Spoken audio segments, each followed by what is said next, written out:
we are going over Chapter 13 of the Empowerment series, The Reluctant Welfare State by Jansen.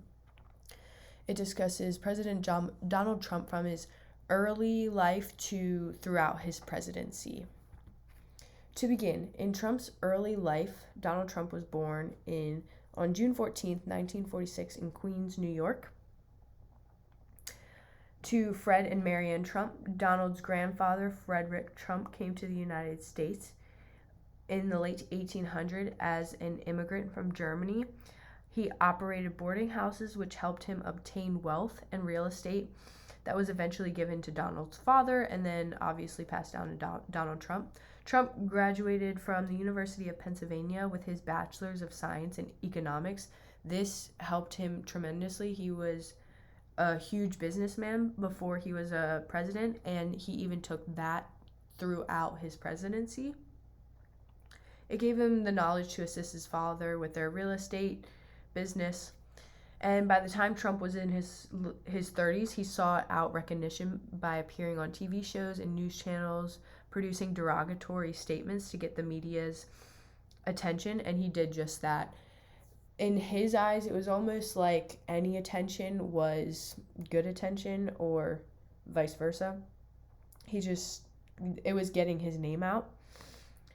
He was known for his blunt comments and showing no remorse to them. This will carry out through his presidency as well.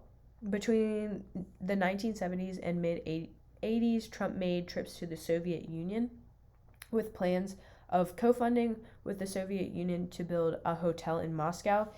Again, he did later end up building multiple hotels and owning more real estate.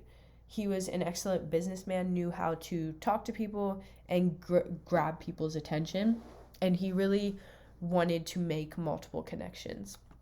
The connections led to Trump to consider potentially running for president one day. During his early run for presidency, in 2000, Trump developed a campaign platform, and he later updated and utilized during the 2015 and 2016 presidential campaigns. Obviously, he did his campaign throughout 2015, and then 2016 was the year of the election. Similarly to Buchanan, both Trump and Buchanan targeted voters in rural areas, coal country, and distressed towns and cities, making them the core for their voters. Trump's promises included support for the middle class, job creation, and the improvement of job quality. This is really big because a lot of the United States has a lot of middle class, and that I'll later discuss why that is a big deal. Additionally, he engaged in polarizing tactics through attacks on liberals and vulnerable population while also appealing to white professionals with his populist message. This is huge too for the social workers, which I will go back into. And again, his attacks on liberals and vulnerable people, it goes back to his very bluntness. He will say things without any remorse. It is worth noting that Trump's campaign, like Buchanan's, was marked by elements of racism and sexism. Again, he just says his opinion. Any attention is attention, pretty much. For winning the presidential election in 2016, Trump benefited from his loyal base. Again, that's going to be like his middle class, working class. They believe that he had won the presidential debates, while most experts believe that Hillary Clinton was his opponent, had prevailed in them. It was very back and forth debates. A lot of rude comments were thrown. He had the support of white rural voters and delivered a promising message of creating more jobs. In the end, Trump was victorious. Obviously, he became president because of the working class voters turned out in record numbers. He really got their attention, and his promises catered to them. He won the female votes as well as the majority of the voters of seniors. Trump's hurdles to being a successful president. Critics wondered if Trump's extravagant lifestyle would impact his presidency. Again, he was a huge businessman, had a lot of money, and could pretty much do what he wanted to. Trump had been at odds with many Republican leaders during his presidential campaign. He didn't necessarily always gain the side of his party with his very blunt statements and big ideas. As he sought to appease his advisor and far-right politician, Trump risked alienating establishment, moderate Republicans, and independent voters. Some more hurdles he faced. Numerous polls indicated that Trump was the most unpopular president in recent history during his first year. His popularity swung between 32 and 40%, his base supporters remaining mostly supportive. Again, this is because in the first year of presidency, not much can necessarily be done, like getting policies and everything approved. It takes time. So he was not a popular president during his first year. Trump's hurdles to have a successful presidency include issues relating to both political parties. Again, he didn't necessarily always side with his party. Personal ones, and ones related to his base supports, and ones related to governing. Some environmental factors that he faced during his presidency. In the first 11 months of office, he gained a decent following within communities who supported the use of oil, gas, and coal.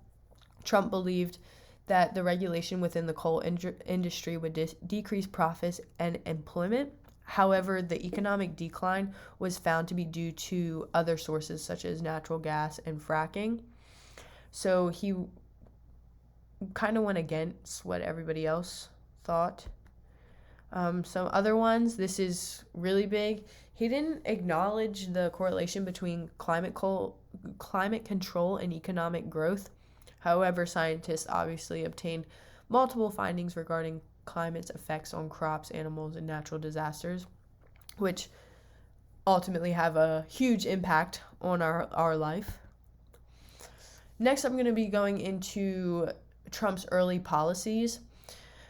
They include replacing and repealing the Affordable Care Act, which deals with Medicaid, Medicare, providing health insurance for Americans, decreasing immigration within the United States. This was a big promise during his campaign, creating new jobs for Americans, and tax breaks and cuts to appeal to the middle working class. To begin, the Affordable Care Act, Trump promised to this during his campaign and also stated that he would produce many legislative victories that Americans would become tired of seeing. His main argument for repealing and replacing the Affordable Care Act was blamed that the ACA was for the exit of many private insurance companies from state exchanges. The issue with this is many would find themselves without health insurance. A lot of the blue-collar persons who had disabled health conditions and low-income families would not be able to have health insurance. And in America, it is pretty hard and expensive to have good health insurance. He failed his first major legislative test, mainly because even his own party could not back him up on this issue, because, again, it affected everybody's health insurance. Next was reforming immigration policies. Trump made immigration restriction a key part of his platform. Again, one of his slogans was build the wall. He argued that immigration took jobs away from American citizens, and they were also responsible for the increase of crime, drug trafficking, and terrorist attacks. He wanted to ban entry from certain foreign countries, as well as he saw that the biggest problem was between the U.S. and Mexican border, so that's where he wanted to build his wall. Many immigrants feared deportation during this time because, again, he made very bold statements. Trump was unsuccessful in the mass deportation of immigrants. However, he did begin to build the wall throughout his presidency. Next was creating jobs. Again, Trump wanted to appease the blue-collar, the working-class Americans, and his main argument was unfair trade treaties with other nations. So he tried to benefit this on an economic level as well as for the average American. Trump sometimes overstated foreign governments' roles in inducing American companies to move abroad. Another big issue is many blue collar workers, they enter the workforce directly out of high school. So can be a big deal because it's kind of like lower level education unless they were going to like a trade school or getting their certificate. But Trump was looking to advance the economy, and that can put a damper on it.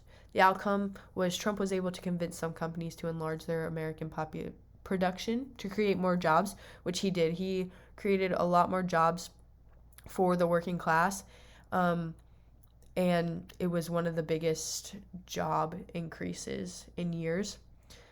The next is Trump proposed massive breaks in corporation by lowering the corporate tax rates in order to spark and promote economic growth. Both the House and Senate versions of tax reform will create roughly $1.4 trillion in additional budget deficits during the next 10 years. It was way too big of a cut. Trump's proposed tax cuts that gave them the largest benefits to affluent Americans, which did not benefit the Americans who earned less, and that was a big issue, which I will go into later. Tax breaks could possibly cut into social service programs such as Medicaid, which helped many low-income Americans, but as stated before, he was already trying to get rid of that. The outcome, it benefited affluent Americans the most. Trump's tax priorities doubled the child's tax credit, which benefit working low to mid-income earners in the U.S. Social workers as policy advocates, our main role is to obviously help people and also allow them to reach out for and direct them to specific resources that they may need. Trump's attacks on vulnerable people clearly violate the code of ethics, such as immigration ban, project cuts in safety net programs, and that's huge because, again, with the resources we're supposed to push them out to, if there's no funding, there's no resources for them. Deprived 23 million people from health insurance when seeking to repeal the ACA.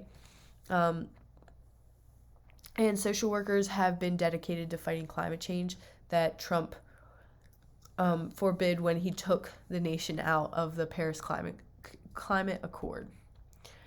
We can learn from policy advocates in the Trump presidency because a lot of them, they went out and protested as their right, and that drew more people in and realized that they could have a say in what they needed. In 2016, his tactics were to out-hustle Hillary Clinton, which was, again, his opponent. He chose airports as the venue for his rallies where his plane would land, taxi to the rally site, and then depart as he moved to several more rallies. This broadened the amount of people that he could reach, whereas Hillary was more cautious. And he took a more proactive and controversial approach. He didn't care where he went, he just sent it.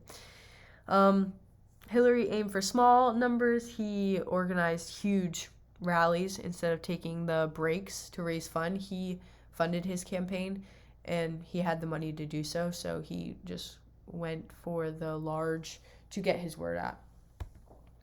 Some of the unmet needs during his presidency, which is huge. In 2014, the United States had economic inequity. The bottom 50% of people live paycheck to paycheck, so that's like your working class, middle to low class. The top 50% lived well off. They were living in mansions, had enough money for whatever they pleased. So again, there's a huge wage gap between ordinary people and upper class economy. There was a need to reform in order to fix the wage gap. He needed to tax the upper class, but Americans would need subsidies for health care. And again, that goes back into the ACA. Some of his failed policy strategies were, again, he went against the code of ethics, and that's going to be your immigration ban, cut in safety net programs, Another one was not allowing transgenders to serve in the military. That was a big one because, again, the having the opportunities. And he rejected the Paris Climate Change Accord.